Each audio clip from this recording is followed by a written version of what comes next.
Jesus, man. Could you change the channel? Man, come on. I had a rough night and I hate the fucking Eagles, man. And now, it's time for another episode of the 12-Man Fan Jam Show. A show made by 12s from around the world, for 12s around the world. I'm Mazette, and here's your host and my dad, the self-appointed Reverend Moses of the St. Paul Allen Church of Seahawk Positivity.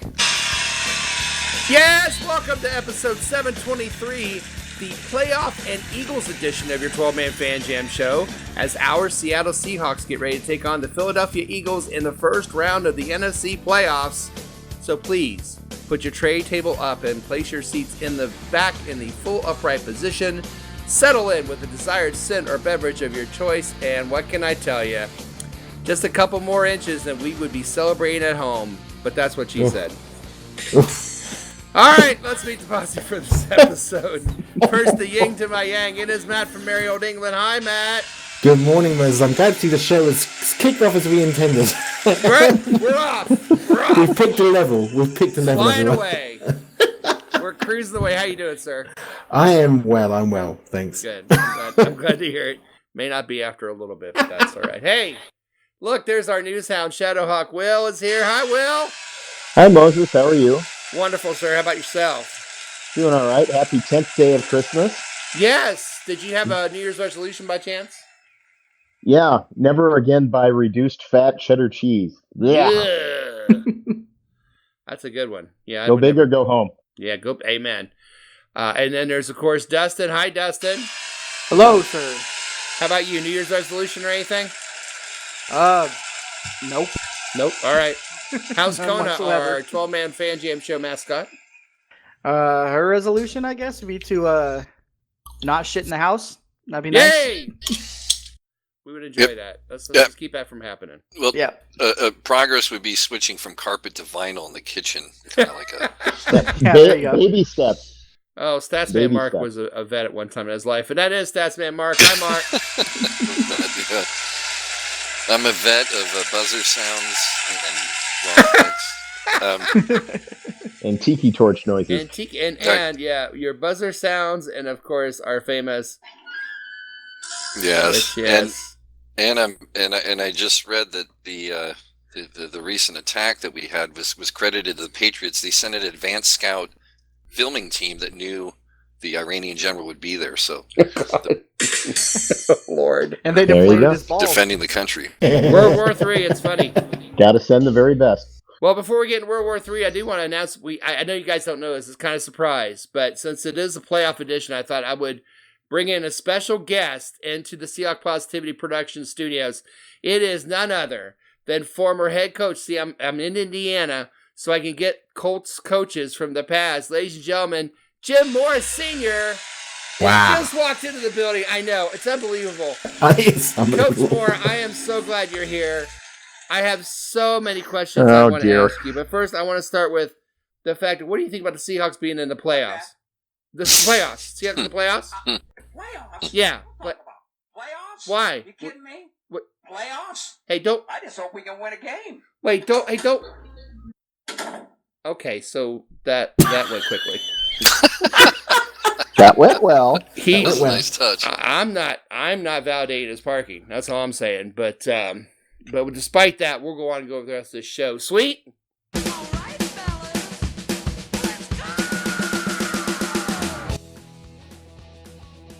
Yes, this show is run like a real NFL football game. We have 4 quarters, even a halftime. Quarter 1, of course, will catch us up on the NFL news. Quarter 2, we will go over last week's 49er game a little bit, have the Posse Prediction Challenge, and we have a special debate between Dustin and myself at the end of the second quarter that you won't want to miss. Should be exciting. At halftime, it is the best Seahawk-themed trivia game on the internet. I'm referring to, of course, 12-Man Fan Jam Show halftime trivia. Of the world. Of the world! And who was the winner last week, gentlemen? Well, we Bloody know it wasn't Dustin. me.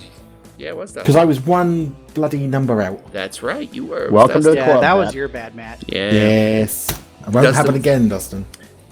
Matt went the wrong way. Insert your own joke here. Mum, are you here? No. Of Quarter Do you have to 3. use the word insert? Oh, this is why we have so many listeners. In the second half, we get ready for the playoff game between your Seahawks and the Eagles. We have a sermon of Seahawk positivity. We have numbers. We have an injury report. We have weather. We have fashion. And in quarter 4, we put all that together and make our predictions, our prognostications, and game balls for this Sunday's wild card matchup between your Seahawks and those Eagles. Before we start, we'd like to remind you to like, share, subscribe to Seahawk Positivity YouTube channel. Join our Facebook group, 12-Man Fan Jam Show. We have a great game day thread on there and lots of other fun stuff that we put on there. Also, we're on Twitter at Seahawk Positivity. Email, 12manfanjamshow@gmail.com. Look for the downloadable podcast of this very show on iTunes and Podbean. Programming reminder before we start the news. Next week, we will be going over our annual 12-Man Fan Jam Show award shows, or the Fan Jammies. The nominations for the end of the year will be coming out next episode, which is episode 724, which is a week from when this is put up for all of you to listen and see. And we'll talk about that next week, but right now we're going into this show, and let's go to the first quarter and news. Yes, news from around the NFL brought to you by this week's sponsor. It's the Easy Grab Pass Interference 49er gloves. Yes, need to hold a receiver in the end zone without the messy penalties? Use the Easy Grab Pass Interference 49er gloves and grab away without worrying about a costly penalty. Easy to use, easy to see, hard to call. Yes, the Easy Grab Pass Interference 49er gloves, play clock mismanagement glasses sold separately. Will, what you got for us? Well, Moses, you've seen the movie Any Given Sunday, right? Yes, I saw it on a Monday, but is that okay? That's quite all right. Okay. But what we have here is a case of life imitating art. Do you remember in that movie how the team owner died and Cameron Diaz took over? Yes. Well, Cameron Diaz is still not an NFL owner, but the Denver Broncos, as you all know, their former owner, Pat Bowlen, passed away a couple of years ago. Yes. And the Broncos had brought 29-year-old Brittany Bowlen back into the organization with a plan for her to take over as controlling owner. Whoa. Wow. Yes. Team president Joe Ellis said that, quote, selling is an option, and we told the beneficiaries that because if Brittany were to succeed and take over for her father, everyone else is going to have to sign off on that. If they are all not going to agree to Brittany running the team, it seems to me that we're headed for more battles, and at that point, I know Pat would have preferred the team be sold. So it's either Brittany Bowlen or bust in Denver, and for as fans of another team whose owner unfortunately passed away recently, I'm thankful it's not coming to this here. Amen. Wow. Britney bitch. She's Brittany bitch. Wow. Can you imagine running an NFL team at 29? I was just thinking that. Imagine the pressure of that. I could barely balance my checkbook at 29. Can you imagine doing that at any age? Well, Well, not only that, but I mean, she's been out of it. They had to bring her back in to try and run it. I mean, that's crazy. Wow. Well, it Pretty shows sure how there's a Disney movie dysfunctional about that. The kid who ran the baseball team or whatever. It shows how dysfunctional all his other children have been if they've got to turn to the 29-year-old. No doubt. Yeah. Well, among the questions I have is what kind of bust does Brittany have? Oh, no. Oh, dear. Oh, my God. And you know, she walks in and she says, I'm Brittany, bitch. Yeah. Yeah. It'd be great if someone at her press conference said, "Yeah, haven't I seen you on webcam somewhere?" Maybe you can get credentialed. Mark, that's a question we should probably ask you, but we won't go there. Yeah, I may already be a follower and not know it. You may be. Who knows? Look for Bronco Girl. See if she's on. Mark, That'll go well. Will, save us. What else you got? Well, Moses, I think most fans and casual observers can agree that the Cleveland Browns were a total mess this year. Am I right? No. What?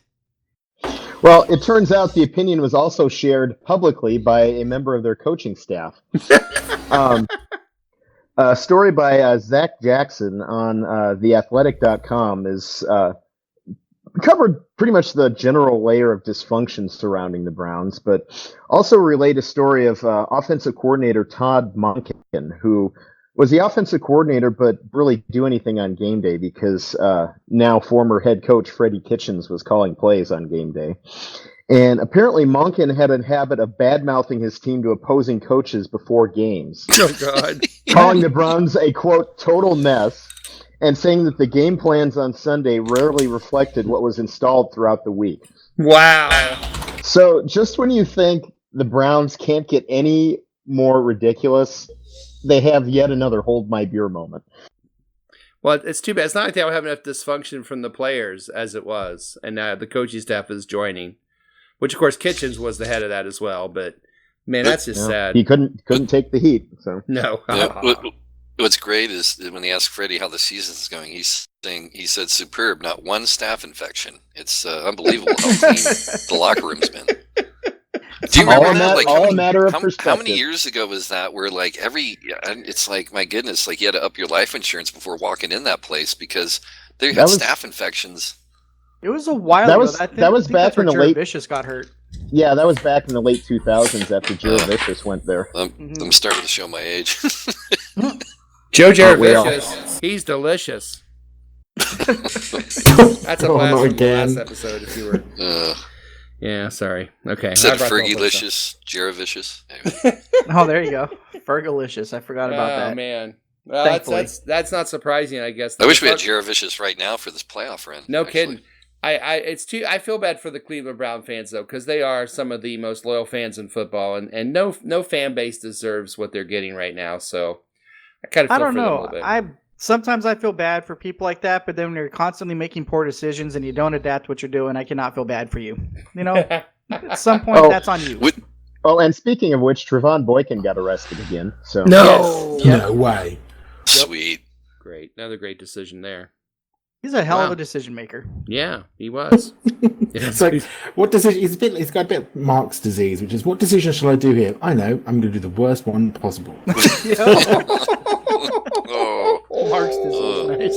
You know, can you imagine if I were his parole officer, how I would steer him just in the wrong thing? What would he be like? Let's see. What would Matt do here? Well, I'll just do the opposite because Matt always works out, so I'll do something different. I just imagine Mark up there. You know how you have like the angel and the devil on your shoulders, and then Mark has like one buzzer on one side with another buzzer on the other. Oh my God! Wow, crazy stuff. Decisions. Man, thank you, Will, so much. You're very welcome. All right, that's the end of the first quarter. It's the end of the first quarter, bitches. Coming up on this playoff Eagle edition of your 12-Man Fan Jam Show, halftime trivia, numbers, injury reports. But next is quarter two, and we have to talk about that game last week. This is your 12-Man Fan Jam Show. We will not delay your game. We'll be right back.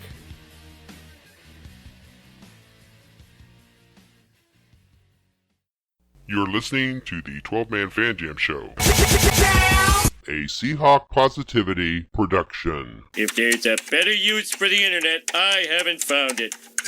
Holy shit, it's the second quarter. It's quarter two of the 12-Man Fan Jam Show, all Seahawks, some of the time. It's time to talk about that heart-wrenching, groundbreaking loss to the 49ers last week, 21-26. Couple crazy things at the end of that game, a lot of crazy things during that game. Will, what are your thoughts of that game coming away from? It's a lot to talk about there, but what are your overall thoughts?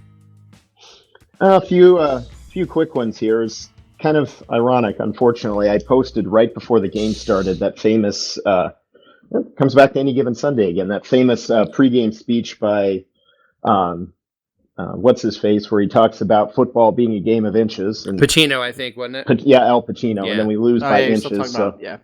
So that sucked. It was great to see Marshawn out there getting a couple big runs in the third quarter, and then that touchdown in the fourth quarter was in my end zone, and just did it hurt? Well, hey now. But no, it was seriously though. It was great to see Marshawn out there again, and Carroll says he's even more up to speed this week, so excellent. He may make a good impact. But we showed a lot of heart coming back in that game because by halftime, I was starting to wonder if we were just going to get boat raced out of there. Yeah. And even though we had trouble stopping them on a few of the drives, just being able to fight back and get to a position where we could break everybody's hearts was pretty impressive. But that delay of game penalty. And the one thing that, and this may tie into a certain debate later on in this quarter, the one thing that drives me crazy about these Seahawk teams is just all the little errors and mental mistakes and things that get us penalties or screw up plays. I was sitting there screaming, because this was in my end of the field too, sitting there screaming at them to hurry up. They had players running onto the field for about 5 yards, stopping, then running back to the sidelines. Nobody knew what they were doing. They hadn't even broken the huddle by the time the flag was thrown. And you can't do that in that situation. No. It was like they thought they called a timeout and not spiked the ball. Honestly, yeah. Instead of spiking the ball, I wish on that fourth down play they would have said, look, if we get a first down but not a touchdown, we're going to line up, fake spike, do a quick fade route to Metcalf in the corner, and it's either touchdown, yay, we win, or an incomplete. Fine, we have time to plan the next couple of downs. Yeah, it's too bad. It was eerily similar to that Super Bowl where you know, okay, we need a big play here. You have the big play, and then you need you have to be smart enough to foresee that as a possibility and say, if this happens, this is the next play. This is what we're doing. Right. And yeah, that's what you do as a coach. And that way you're prepared. You don't have to worry about what else to do. You already know that's the next thing coming in. That's what we're doing. Right. Yeah, and going back to that Super Bowl, I mean, a big reason why we threw the ball on second down, and the most infamous play in team history, is because we had out after that long pass to Jermaine Kearse. It took so long to get down. And then in this case, it's like, okay, we get the first down. Oh, crap, got to stop the clock. Now what are we going to do? We're in a no-back set. Who are we going to bring in? What are we going to do? 5-yard penalty. Yeah. It's for a situation like that, it's inexcusable. It really is. Yeah, it really was. I agree. Mark, what are your thoughts on this game overall? Well, excuse the noise if you hear anything outside. my paper thin walls. Anyway, this game, given our current status and all of our starting running backs, the normal unit out, beast mode, coming back, kind of made the game. I looked at this as almost as like a bonus. I wanted us to win, but at the end of the day, even for as painful as it was at the end, it also is like, well, we go on the road where we're 7-1. Had we won the game, it would have been more about forcing SF on the road as much as it would be us getting a single home game or whatever, hosting the Vikings, I guess, in that case. So, we'll see. I think that since we're road warriors, this doesn't really bug me as much. And plus, given the state of our team, this was a really tough assignment. Yeah. And we didn't have the home mojo this year in terms of the record. 4-4. That was the worst under Pete Carroll. I think all of us, if you saw 7-1 and 4-4 and were asked, okay, match, what's the home record? What's the road record? We all would have guessed 7-1 is a home record. Without a question. and we would have taken 4-4 as a good road record. Yes, exactly. Yeah. So this game wasn't like, it was kind of, it almost felt more like a bonus game to me, just given the fact that we weren't even favored to win, and we just we didn't wake up to the second half, and and it just was one of those games. But moving forward, we have Philly. We'll talk about that, and we have a shot. I think it's kind of a longer shot, but we have one. Yeah, and I think real quick, I'm going to ask Dustin and Matt what they thought as well. But for me, the biggest difference between this and the Super Bowl game and this and the Atlanta game, 2012, is that we're playing next week, and those we had to kind of sit and chew on for a few months. We have a chance this week to kind of use that as motivation right now, so hopefully that's what they'll do. Matt, what are your thoughts on the game? Yeah, I echo all the things that the others have said. I think for me, I've heard a lot about the NFL messing up officials messing up that call at the end there. And I'm sort of beyond that now, because at the end of the day, this is the NFL. If you're going to be expecting perfect NFL officiating, then you've not been watching the NFL long enough. Agree, or even competent NFL officiating. So anyone, I got to the point where everyone was saying, well, this all came down to that muffed call. I've got to be honest. If you don't score a point in the first half of a football game, yes. If you are incompetent enough on a crucial play to end up with a delay of game penalty, which is entirely down to coaching and nothing really to do with the players, in my opinion. Coaches should have known what they were doing and they should have had that prepared and ready to go. If you can't then turn around and say the refs stole this game from us. Seahawks fans, grow up. Yes, it is not enough. It's, as I say, if you're expecting them not to blow a big call in one of these games, then you've just not been watching it. And I don't want to hear it anymore. I'm tired of that. We didn't play any football at all to speak of in the first half of that game. Having said all of that, we had brand new running backs, of one of which we didn't use. We had brand new running backs. Can we just say a little bit about Homer as well? Oh, please. Because that kid was running out of his shoes. I mean, that was bonkers. And I was actually I was more excited to see him run than I was Marshawn by the time we sort of got going. So props to that kid, because he lived up to the lights. But yeah, so all our running backs, we've got brand new running backs in, we've got our star players out, and it's still a winnable game. And it's a winnable game against the best number one in NFC at the current seeded, so are we out of this? Of course we're not. We're in the playoffs. There's lots of teams that aren't. But I do think that some of this stuff is our own fault and we've got to sort it out. But can we just stop pretending that the refs stole this from us? I'm bored of hearing that. And really quick, did you guys see the article where Homer was talking about how Lynch came up to Homer? Yes. And said, you inspired me. That was cool. That was really cool. To open up like that and tell him, man, hey, you're inspiring me. But that lifts him like nothing else. Well, I liked Travis when we drafted him, and I was happy when we got him. And I thought the few times we've seen him out on the field, I thought he was playing really well. So I was really not that. I thought that he would get most of the touches, and I was more than okay with that. I thought the kid looked really good before San Francisco game. So, but I agree with you. Real quick, I'm going to go ahead and do the "There is no Santa Claus" speech for all the Seahawk fans that want to complain about Super Bowl 40 and Super Bowl 49 and the San Francisco game. I got news for you. Super Bowl 40 was lost because we were down to our third string safety and they had 3 big plays on us. That's right. That's why we lost Super Bowl 40. Do you remember, Super Bowl 49 it was Mark Manuel. No, go ahead, Mark. Manuel got hurt. It was Wasn't it Eric? Oh, that's right. Eric Rett, yep. It was Eric something. Edric Pruitt. Edric Pruitt, that's it. Edric Pruitt. Did he play? Did he ever play another NFL game after that Super Bowl? Not to my knowledge. No, he never did. That's 40. Now 49, I've always said, did not come down to one play. It came down to the fact that again we had an injury, and Tom Brady basically with down 10 points ran 2 fourth quarter drives on the number 1 defense in the NFL, and our offense did nothing to help them. That is why we lost Super Bowl 49. Not because of one play, because Tom Brady down by 10 took it to us in the fourth quarter. We didn't have an answer. And so we go to the San Francisco game, and I agree 100% with Matt. We didn't lose this game because of one play. It was 13-0 at halftime. That's why we lost this game. And you can use that for anything. Same with the Saints.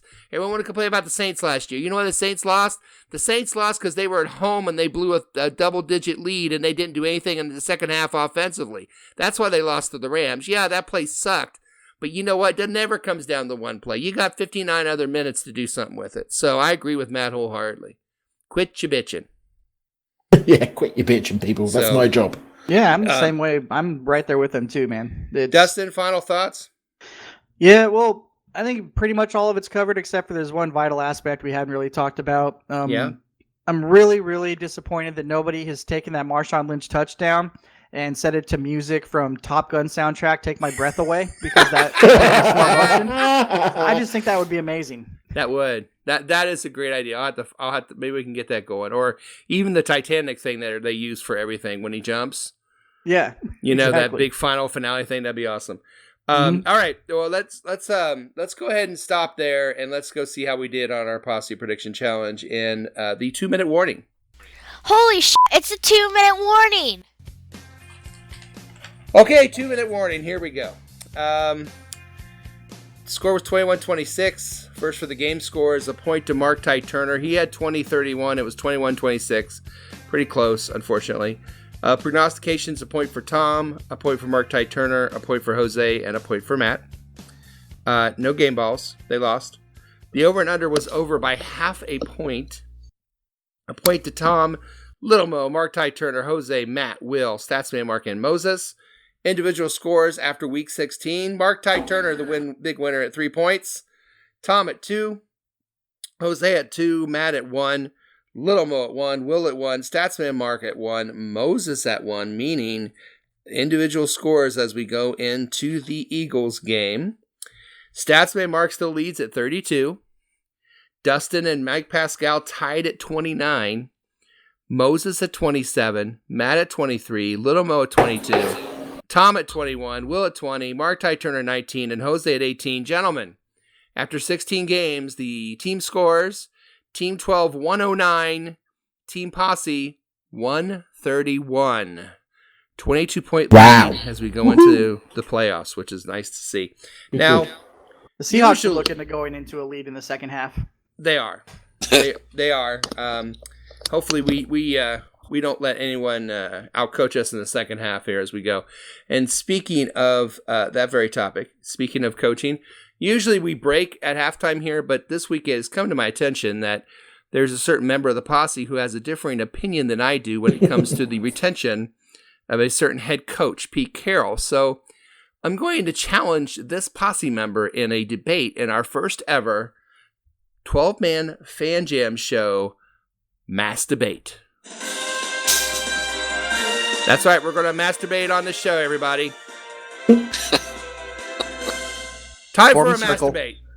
The topic is head coach Pete Carroll should be fired, and to moderate between Dustin and myself, we have Matt. Matt, take over. Hello, America. Today's world is full of questions, full of burning issues which deserve closer discussion, and here at the 12-Man Fan Jam Show, and we're going to bring you the content you deserve right now in a segment we're calling The Masturbate. Tonight's topic is Pete Carroll should be fired as a head coach. Dustin, you will go first after I had a quick coin toss. You will have 2 minutes to make the case for the firing of Pete Carroll. Then there will be 2 minutes from Moses. Then we'll further rebuttal, come back with yourself for another 2 minutes, and then we'll close off with Moses. So Dustin, when you're ready, take it away. All right, Dennis, we all watched you run a 40-yard dash so slow that it made Betty White look fast. Not having an athletic bone in your body is obviously making it hard for you to understand football. And I'm starting to think Pete Carroll's having the same problem with situational football, at least. He's consistently making calls with all the decisiveness of an Alzheimer's patient trying to figure out how to get home. It's cost the team time. It's cost the team timeouts. And last Sunday, it cost us 5 yards with the delay of game penalty at the most crucial time of the game. He's had years of mistakes like that and has never been able to figure the formula out to fix it like other coaches have in the NFL. It might be time for him to look into getting a place at Shag Senior Housing and always competing at shuffleboard with Lou Piniella as opposed to being an NFL coach. Ooh. Ouch. Anything else, Dustin, or are you done? I give the rest of my time to Dennis. Dennis, you have 2 minutes. Go. Dustin, you ignorant slut. Ooh. Oh, yes. Let's go back to the days before Pete Carroll, when the Seahawks were a 10-loss team and a coach that throws kickers under buses. Or are you too young or too drunk to remember that? Look, I'll lower my vocabulary here so you'll be tall enough to see my points. Okay, Wonder Gnome? The Seahawks have been to 8 playoff seasons with Carroll. 8. That's almost as many whiskey sours you had to give Susie Floozy after the sweetheart dance so you could get under her blouse. And the Seahawks have 9 straight winning records. 9 straight winning records. That's more than 8. I clarify this because I know how much you love to do the math. But I guess all those years of being the best 8-8 team in the league were good enough for you. Well, if you want to not look past your nose like the rest of you young, entitled, spoiled brats from your generation, I guess you can't see the forest for the trees. In fact, at your height, I'm surprised you can see any branches. Do you anything else, Dennis? No, I'm good. Okay, Dustin, you have 2 minutes to rebuttal. Over to you. Go. I know next time you're going to drop a turd that big, at least have the decency to light a match when you're done, Dennis. One more thing, Jabba, listen up. I know you have the Ying tied to your ring over there and his slave lady bikini to help you with this mass debate, but no amount of moderation or editing are going to change the fact that it's time to move on from Pete. I've never seen a man so hell-bent on not adapting a system that isn't working. The 4-3 he's been running for most of the season has been terrible, giving up tons of yards to anybody else, or tight ends and anybody else that wants to casually run through the middle of the field. If you go back and look, some of the worst QBs this season have had their career days against the Seahawks. And it's all because Pete won't change things and do what worked in the past. They do not play nearly enough nickel and has been hurting the team all year long. You know who gets my game ball from last week? Michael Kendricks. Because he recognized the same thing that myself and tons of Seahawks fans do. And Kendricks had the decency to do something about it. He tore his ACL to help the team, and Pete still screwed it up because he didn't take the hint and put Cody Barton in instead of playing nickel.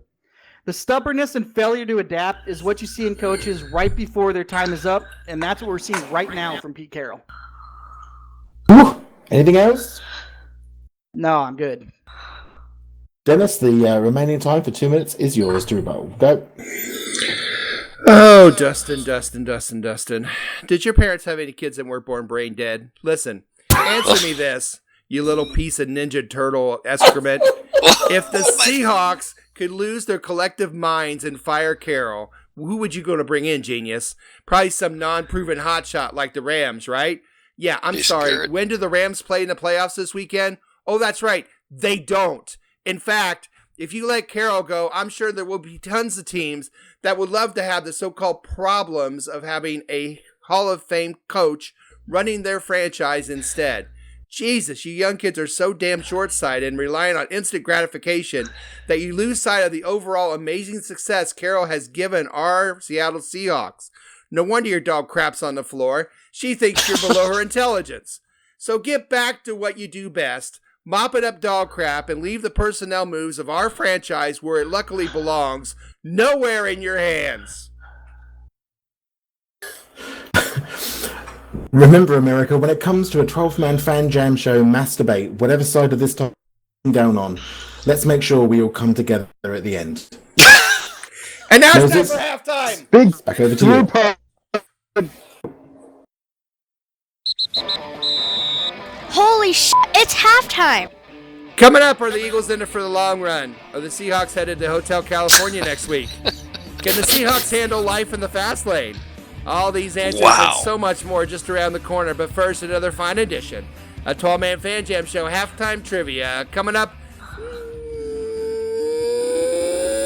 next. You're listening to the 12-man fan jam show. A Seahawk Positivity production. Yes, it's halftime, and welcome to another fun-filled edition of the best play-along Seahawk-themed trivia game show on the internet. It's time for 12-Man Fan Jam Show Halftime Trivia. And here's your host, the self-appointed Reverend Moses of the St. Paul Island Church of Seahawk Positivity. Yes, thank you, me, and welcome to another fine edition of 12-Man Fan Jam Show Halftime Trivia. Trivia game that tests the knowledge of both our posse and our listeners. Our contestants are the posse themselves, Statsman Mark, Will, and Matt, and Dustin if he comes back from the fourth dimension. And here come the rules. So here's how the trivia game works. There'll be 2 rounds of questions. Each contestant answers 1 question each round. If they get it correct, they get 1 point. After 2 rounds of questions, there'll be a final trivia question worth 2 points. If there's a tie after that, then the tie players go on to a special secret overtime question where the winner becomes reigning 12-man Fan Jam Show Trivia Champion and also gets a prize chosen especially for them. As an added bonus to those listening on the Seahawk Positivity YouTube channel, the questions and possible answers will be displayed on your screen so you, the viewer and listener, can play along as well. If you do, please let us know how you did on the questions. Remember, there's no Googling, no phone a friend, and please, no wagering. However, there is a lifeline. Before taping this show, my two charming Seahawk fan children, Mosette and Little Mo, did take the quiz as well. If the contestants want to know what the kids said, they can ask that but once and only once during the entire game show and only in the first 2 rounds. Now let's get ready to play 12-Man Fan Jam Show Halftime Trivia. All right. I think we got Dustin back from the 4th dimension there. Are you back, Dustin? Yeah, I just got to finish this whiskey sour real quick. Hold on. Oh, good one. Better you than me, my friend. Yeah, clever lad. All right. What clever Just boy. FYI, for everybody listening, I would never drink that shit. No, you gave it to the girl. You're not listening. All right. Let's like see the here. listeners. Yeah, basically. Okay, 2 rounds of questions. Dustin, 1, 2, 3, or 4? 4. Dustin is going with 4. Matt, 1, 2, or 3? 3, please. Will, 1, 2. 1, please. Mark, 2, please. I'm always the one who's getting shit on. Okay. Oh, why is everybody always picking on I me? love that movie. All right. God, here we go. Will, as you know, 4 questions related to the Seahawks and the Eagles. 1, probably not. All right. Will, you have a football question. Don't quite know how to That's react to that. I know, that's like unusual for you, isn't it? All right, your football question is this: when the Seahawks played the Eagles earlier this season, how many turnovers did the Eagles have in that game? Did they have 3, 4, or 5? Dance! I guarantee he knows this. They've been talking about it all week. 3, 4, or 5? How many turnovers? Except I haven't listened to the sports radio all week, so. Oh. So Looks like you picked a bad week to stop listening to the news radio. You know, phone a friend. Yeah, Dustin.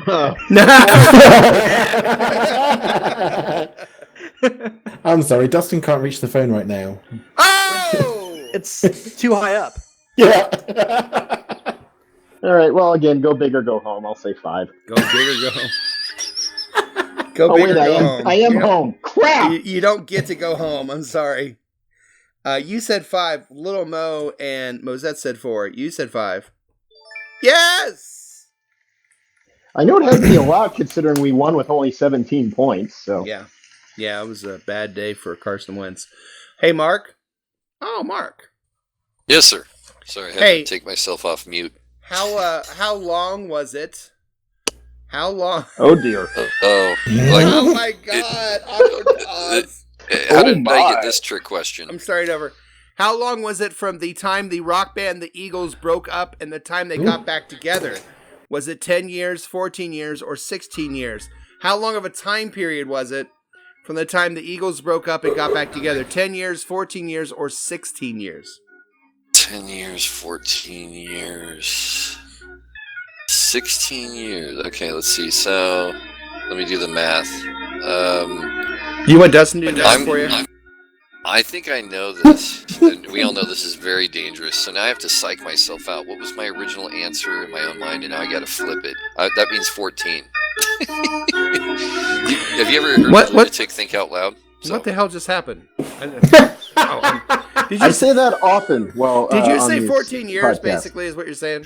I'm saying 14. I was thinking out loud the process of how I fade my own original thought process. I think I just lost some points there on my IQ. 14 years. Little Mo said 10. Mosette said 14. You said 14.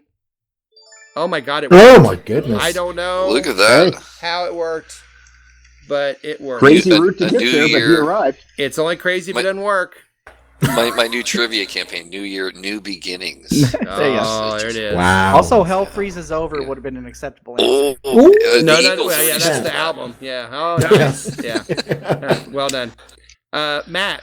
Yes. In 1986, these Eagles lost to the Seahawks in Seattle. How many times was Eagle quarterback Randall Cunningham sacked in that game? 8, 9, or 10? Wow. Wow. Randall wasn't so mobile in that game, apparently. No. I love all those answers. I do too. Oh my God. 9 or 10. What year was that? 1986. I don't know. Let's Wait a let's minute. ask That the means kids. Bosworth was involved. Yeah. No, Boz came to town in 87. 87. But that was that great front line that remember that one year they all had 10 sacks. Because we had Sam Adams on that line before he went to Baltimore.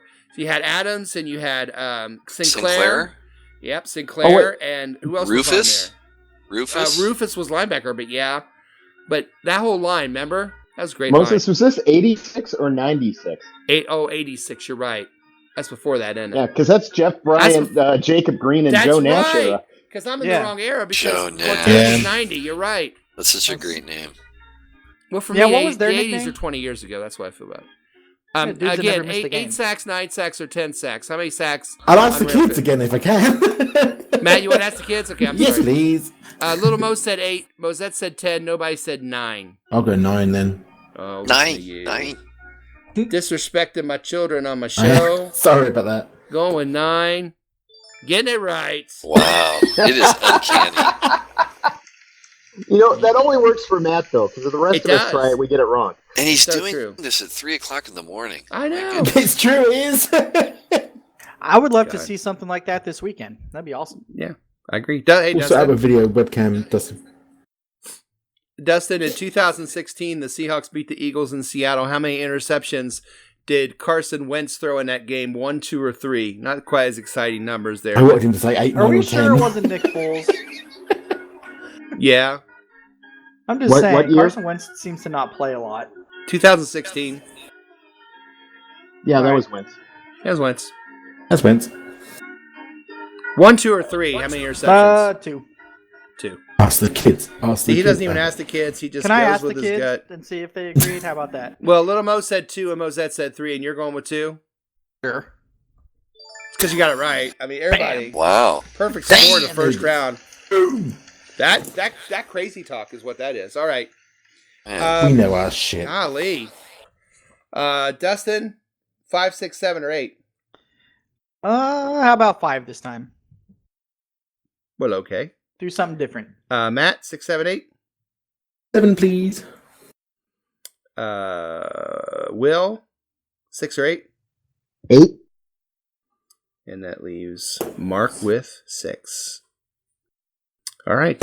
Everybody's got a point, so here we go. Dustin, Mm-hmm. who was the top Googled person in 2019? Ooh. The top Googled person in 2019. Antonio Brown, Jesse Smollett, or Kevin Hart? Ooh, it's got to be between Smollett and Hart. Well, Who's this is a Smollett? football show. Who's Smollett? Jesse Smollett? He's the Yeah. dude that faked the hate crime and got beat up. He was acting. Oh, from, yeah, okay. Juicy Antonio Smollett Brown, to Jesse hear Smollett, or Kevin Chappelle Hart? called. I'm going to say Smollett. Something about that just Yeah. makes me think it'd be him because that was freaking crazy. All right. Well, these are 1, 2, and 3, by the way, and not necessarily that order, but 1, 2, and 3 are the people I'm showing here. Okay. Little Mo said Antonio Brown. Mosette said Kevin Hart. You said Jesse Smollett.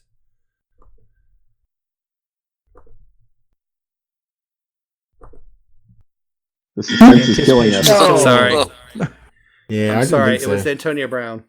Was it really? Should have went with that. So, I sports would have show. thought it was going to be Hart because he had a sex tape and a car crash in the same year. Yeah. Yeah. How is That's right. Hart doing? Is he out of the... Well, he's not having a sex He's tape walking. anymore. He's walking. Okay. He's okay, but you know, he's a little short. He's just a bit stiff. Wow. Hey, Mark. Hey, hold on. I like Kevin Hart because when he says, "Are you feeling me?" and then he says, "Don't answer that." Okay, go ahead. Oh, you like that joke? Me too. Hey, Mark. When the Seahawks beat the Eagles in Seattle back in 2011. How many interceptions did Vince Young throw for the Eagles? Wow. 3, 4, or 5 interceptions for Vince Young against Seattle in 2011. 3, 4, or 5. I also like all those answers. Wow. Yeah. Wow. One of them was a pick six, too. Wow. Since it's been working, I'm going to say 3. So say 3. Little Mo said 3. Mosette said 3. You said 3. I'm sorry. Oh. It's 4. It's 4. Oh. Yeah. Even better. Even better. Hi, Matt. Hello. Hello. In 1995, the Seahawks beat the Eagles in Seattle. How many times was Seahawk quarterback Rick Myers sacked in that game? 3, 4, or 5? Rick Myers sacked by the Eagles in 95. 3, 4, or 5 times? Well, let's pretend we had a really bad. Tonight. He's really on the sack thing. Let's go for mega sack. Let's have 5. All right. All day I dream about sacks. Little Mo said 5. No. Said Oh, 5. I couldn't ask the kids that. Oh, man. They all said 5. You did too. And you got it right. I can't explain it. Is that because I didn't ask them? I didn't know, so therefore perhaps the magic didn't. Oh. Yeah, maybe that's the case. Make a note. I think we all missed Will's underrated Adidas joke there. That was nice. Yeah, all day I dream about sex. Yeah. No, I heard it. No, I'm kidding. You just didn't care. Just treated it with the contempt it deserved. Well, we're going to go back to that 1986 game when the Seahawks beat the Eagles. Okay. How many turnovers did the Seahawks have in that game? 1, 2, or 3? Seahawks had some turnovers in that game. How many did they have? 1, 2, or 3? I can go 2. We'll go 2. I'd have gone 2. Little Mo went 2. No, I wouldn't have done that. Mosette went 3. Hope he flushed. You went. It's 3. Was that Dave Craig? Yeah, I believe so. Help me out here. I'm going to have to look this game up. It sounds fairly interesting. It does. It does. When I saw that, I went, whoa. All right. So here's where we're at right now. We have Matt at 2. We have Will, Dustin, and Mark at 1. But nobody needs to panic. You know why? Because it's time for the final question! Oh, okay. Okay. Final question, everybody. Worth 2 points. And will give us a champion. Our order will go Mark, Will, Dustin, and Matt. Are you ready? Yep. Okay, Mark, here you go. Set the table. All right. In January of 2013, the Seahawks played the Washington Redskins in the NFC wildcard round on the road in Washington, where they won. How many yards rushing did Marshawn Lynch have in that game? How many yards did Beast Mode have in 2013 playoff game against the Redskins? For RG3 jacked up his knee, yeah. Yeah. Yep. And Chris Clemson, unfortunately. Yeah. That was our first road playoff win in almost 30 years, too. It was a big game. It was a great game. And of course, I have no idea. Here, I wasn't even drinking, and I still have no idea what Marshawn did. But fear not, I'm turning on my Rain Man app, and I'm going to say 111 yards. Just to keep the show moving, you're going to say 111? Yep. All right, Will? Well, no joke. I was going to say 112, but I don't want to. I don't want to Price is Right you, so I'm going to flip the last 2 and say 121. 121. 112 does make some good music, though. Dustin. I prefer 311. Yeah, I like 311 also. 111, 121, Dustin. This was how many yards Lynch ran for, right? Yeah. All right, I will go. By the way, What'd you say, Will? What Will say? I hear you typing back there. By the way, 111 and 121. 121. I'll go 125. All right, Matt, here we are. It's revenge. 111, 121, 125. How many yards did Marshawn Lynch run against the Washington Redskins in the wild card round in 2013? For revenge, people. Because the last week I screwed myself up, so I'm going to do it. I'm going to do it. Price is Right, 126. Oh, he's going high or going home. All right, 126, he says. Revenge He is says, sweet. Revenge. All right, well, let's see what he did here. If he runs less than 111, in I'll be the annoyed. wild card game against the Washington Redskins in 2013, Marshawn Lynch ran for 132 yards. Yes! Wow. Woo-hoo! Wow. Revenge Nice. indeed, my friend. Oh. The dish best served cold. Oh, God save the Queen. Indeed. Did anybody know or have a pretty good idea on the yardage? Like, Dennis, did you know? I guess. Well, you know, of course, in advance. Well, I have it in front of me, so that's how I know. I thought. no, No, Dennis had no idea. Before you looked it up. I would have put about 87 on that, probably. You know what? I thought I was going to win this, but it was going to be a lower game for him. Yeah. 132. 132, and if you remember, we were down 14-0 early, and I thought, oh boy, it's going to be ugly. And then they just started winning, they started playing, and, well, we all know what happened. I don't remember much about that game at all, other than us winning, and Crazy. it was really sweet. It was. Oh, a big part of that was when RG3 got hurt. Yeah, that helped too. Well, if they had pulled RG3 after they went up 14-0, we probably would have lost. Possibly. I remember Dr. Andrews having him in the tent, and he walked out like, I don't want anything to do with this. Yep. Hey, Matt, congratulations. Thank you. Order that trophy. Oh. There it is.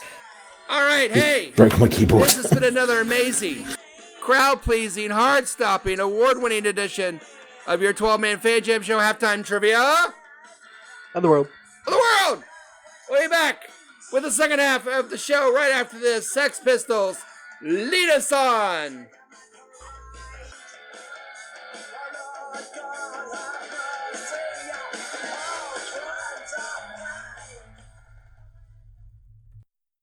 You're listening to the 12-Man Fan Jam Show, a Seahawk Positivity production. Everyone in this room is now dumber for having listened to it. Holy shit, it's the third quarter. Congratulations, Matt, on another fine win. Thank you. That's, 2005 for you or something like that? I don't know. I've had to buy a new shelf for the trophy. So. I know you have. That's too bad.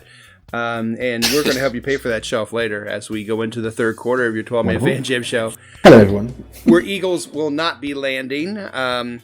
We are going to talk about that playoff game between the Seahawks and the Eagles here in a moment. I was just congratulating Matt, as you heard, on another fine halftime trivia win.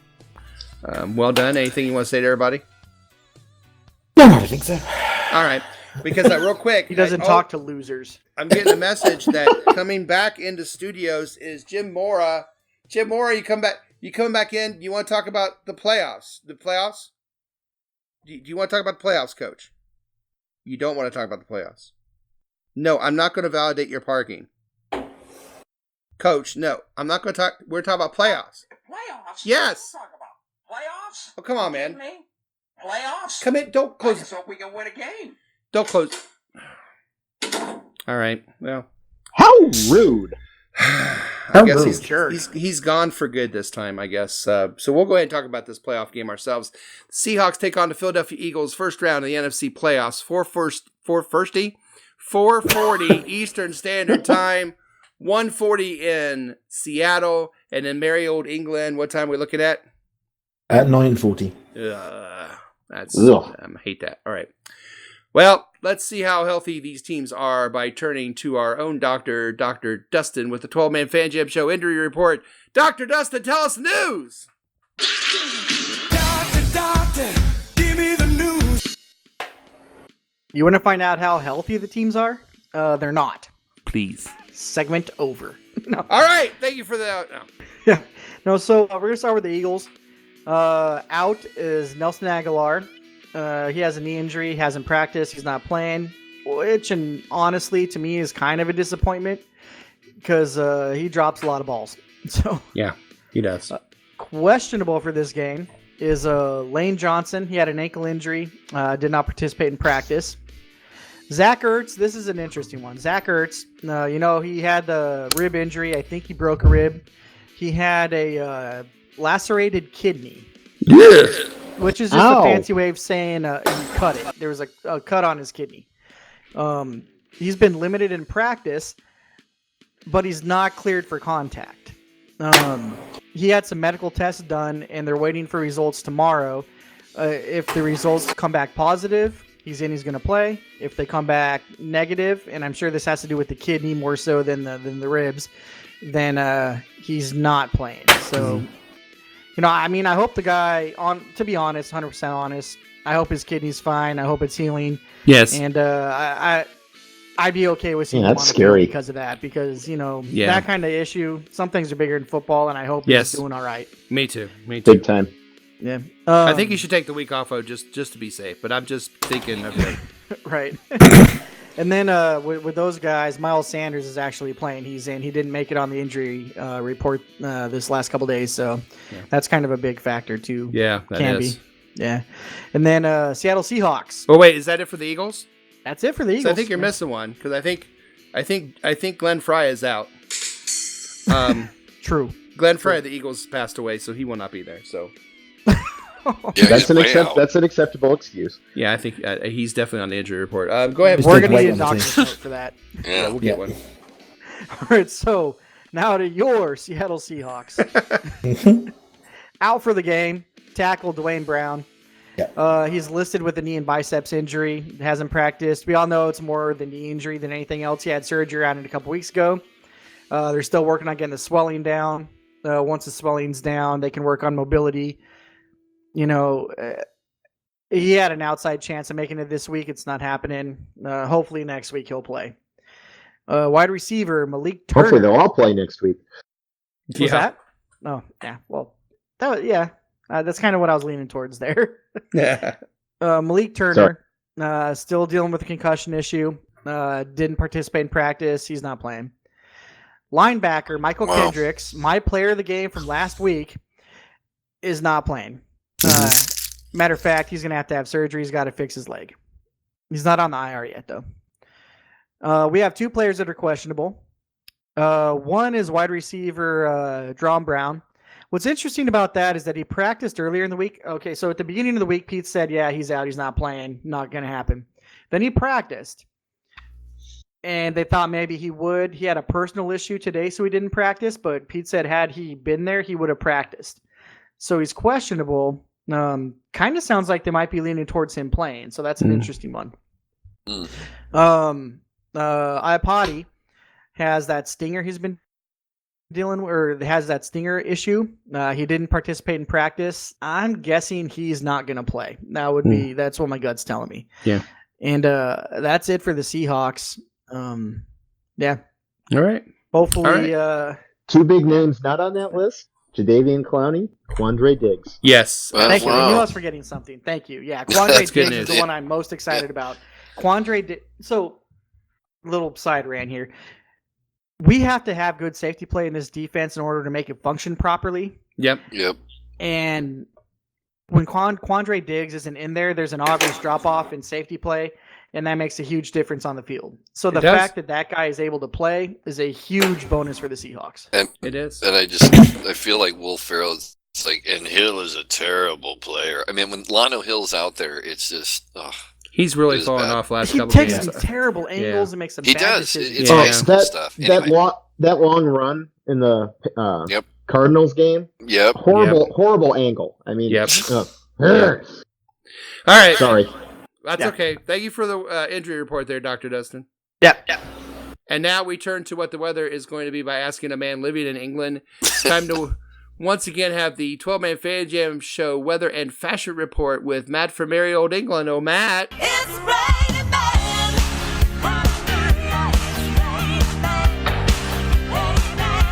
Yes, thank you, Moses. Now, usually, as you know, I try and give a weather and fashion report for every game, which is serious, informative, and accurate. Well, today, I've decided to ditch all of that, and instead, I'm just going to give you the weather as provided by that bastion of news and weather, Fox News. The weather for Philly for the upcoming game is coming directly from God, sponsored by the National Rifle Association. If it's wet at the game, then that's because the immigrants brought the shitty weather with them when they arrived. But whatever the weather, it is all Obama's fault. For this game, we're likely to see temperatures in the low 40s, clear skies, and much like Moses after Christmas dinner, a tad windy with the potential for some stronger gusts. Too many beans. It's too many beans. Yeah. What to wear for this game? Well, in the interest of political fairness, there really is only one thing to wear in the city of liberty and democracy, following on from our own mass debate. Pick your favourite Democratic Party presidential candidate and dress like them. And As an optional extra, you can always ask those standing next to you to pretend to be your opponents in a debate and ask them to shout outrageous things you've ever said or done at you, constantly exposing all of your failings as a human being, underlining why you are entirely unsuitable to be America's next president.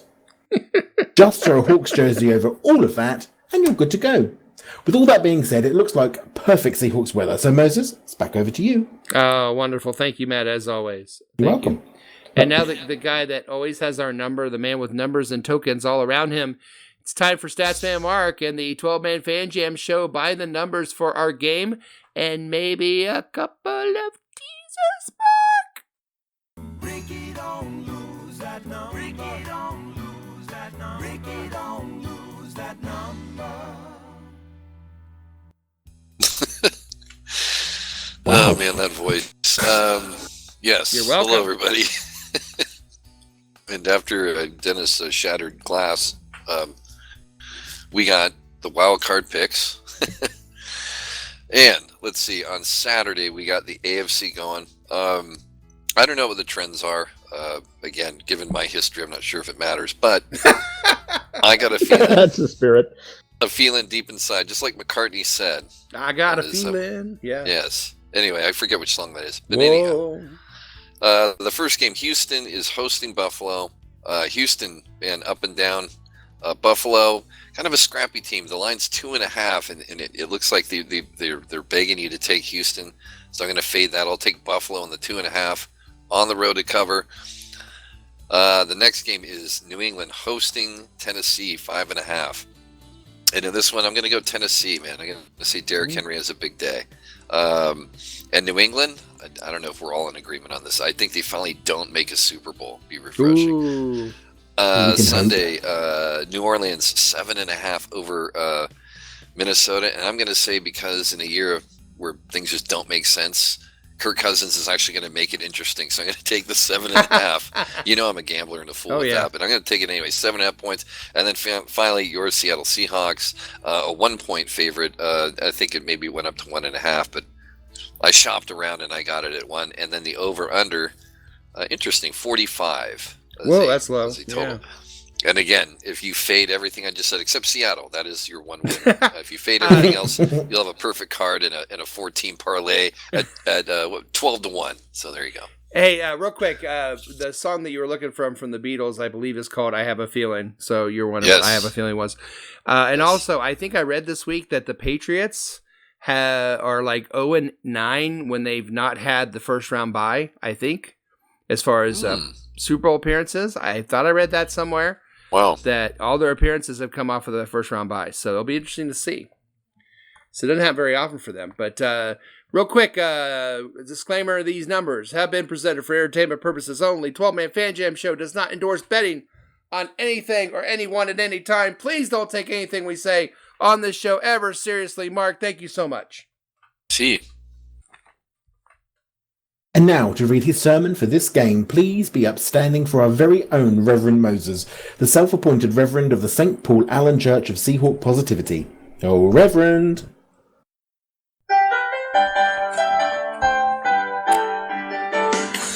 Yes, this is your self-appointed Reverend Moses of St. Paul Allen Church Seahawk Positivity. Gentlemen, how are we this evening? Doing well, thanks, Reverend.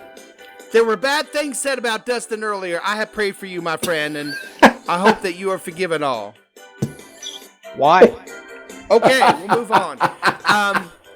It's a big weekend. This, of course, the playoffs begin, a new season, and of course, a new book to read from as we get a little church in here. Read from the book of 2019 NFL Postseason, Chapter 1, verses 3 to 12. Oh, there is so much left to be played. So many more battles await us, and others have fallen away, but we continue to move onward and upward towards the promised land. So as we return to the land of cheesesteaks and cracked bells, we shall not fear the green birds of prey from the land of brotherly love. No, we shall rise up with a mighty roar and take those green birds down. They will not fly, eagle fly. They will fall, eagle fall.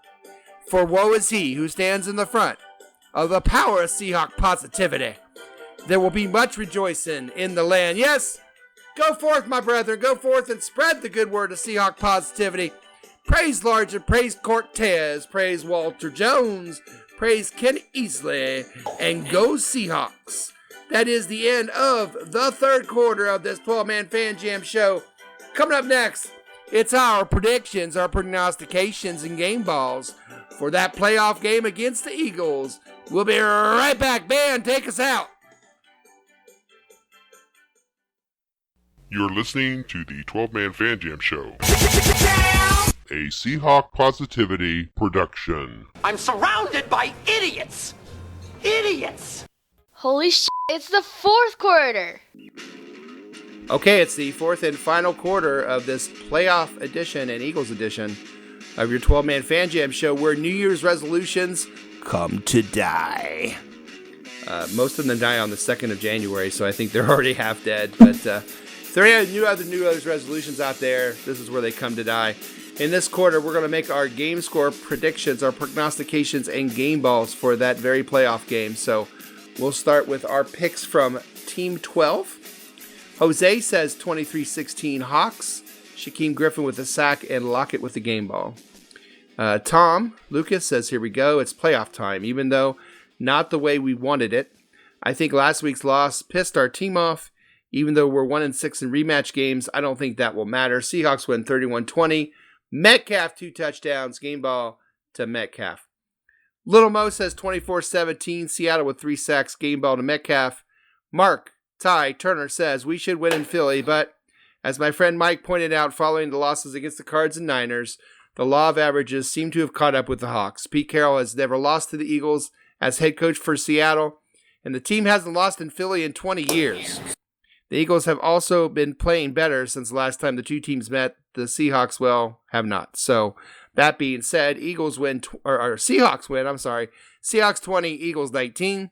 Game ball to Hollister, and the game will come down to the final seconds. Mike Pascal, Hawks 24, Eagles, as they call them in Philly, 23. Prediction, Lynch will have over 50 yards rushing, and game ball, Meyer for the game-winning field goal.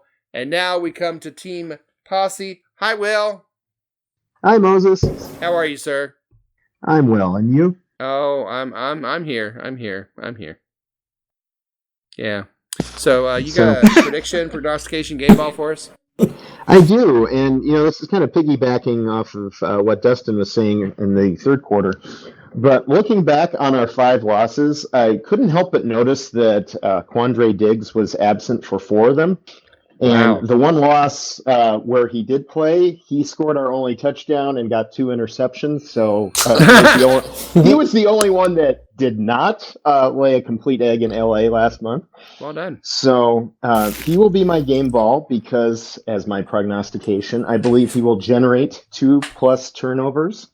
And by generate turnovers, I mean get a pick, recover a fumble, or force one. So, and the final score, 25-16 Seahawks. Yeah, 25-16. Okay. Interesting score. Yes, it is. Hi, Matt.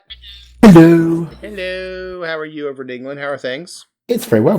Thank you. Very well indeed. Good. Score, prediction, prognostication. Well, it's go time, isn't it now? So yeah, it's go time. It's going to be Seahawks 31, Eagles 17. All right. I think the Eagles will throw 2 INTs. And Diggs gets my game ball. Yeah, everybody's excited about Diggs playing. Yep. I can dig it. We dig him, man. I dig it. I can Diggs it the most. Statsman Mark. Hi, Statsman Mark. Hello. What you got for us, sir? Well, this game, it's going to be interesting because the Eagles are pretty beat up, but I have a feeling it's still just going to be a grind because Seattle loves to do it. And so I'm calling this just like your boy. I'm going to say it's 24-17. And prognostication, we will have 400 total yards of offense. So, wow. Which would be pretty good for us on the road, I think. Yeah. Anyway. That'd be pretty good for us anytime. Yeah. Yeah. I think it's going to be a lot of yards, but it'll be anyway. And then game ball, we'll go with the kid who was running good last week in Homer. Ah, dope. Homer, great job. Did you say earlier the Seahawks like to grind? Yes. They see nothing wrong with it.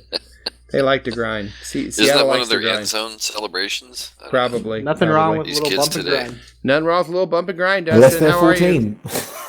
As long as you don't do it on my lawn. Hey, Dustin. Yeah. Hey, I love you, man. I love you too, Dennis. All right, let's give me a score, a prognostication, and a game ball. Yeah, I actually surprisingly had the same score as Matt, 31-17. All right. Ooh, I thought you could have Price Is Right me.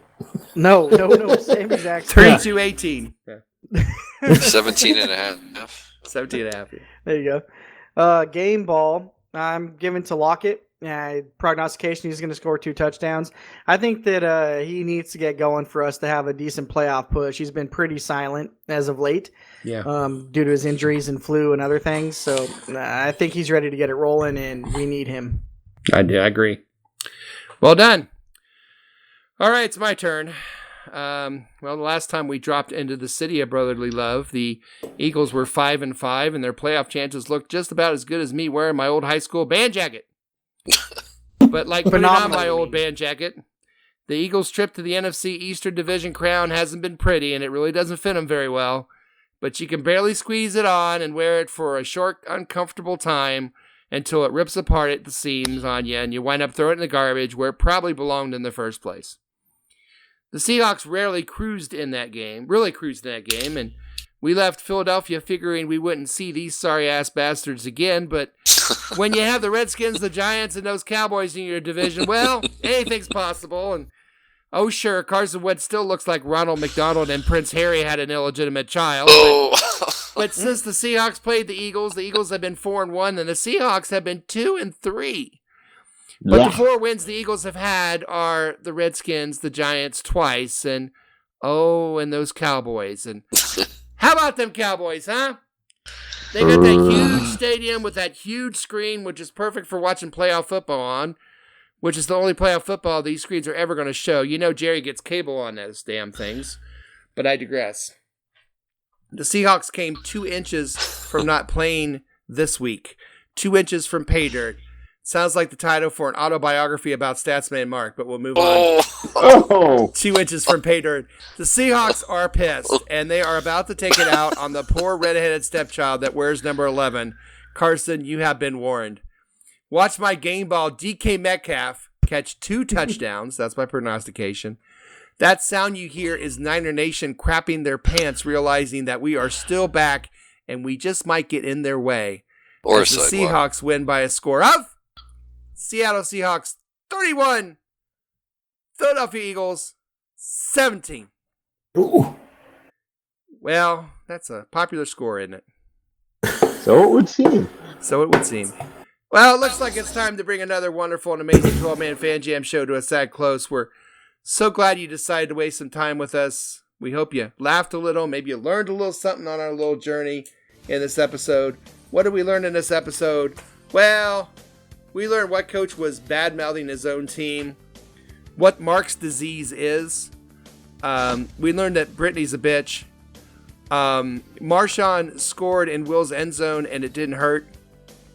I'm all about the sacks, and we learned that Seattle likes to grind. So, on behalf of my partner in crime, Matt, Newsound Shadowhawk Will, Statsman Mark, Dustin S. the Beaver, Mike Pascal, Roger Goodell, Mark, Ty, Turner, Jose, Tom, Mozat, Little Mo, Randall Cunningham, Bill Berge, Dick Vermeil. Bill Berge.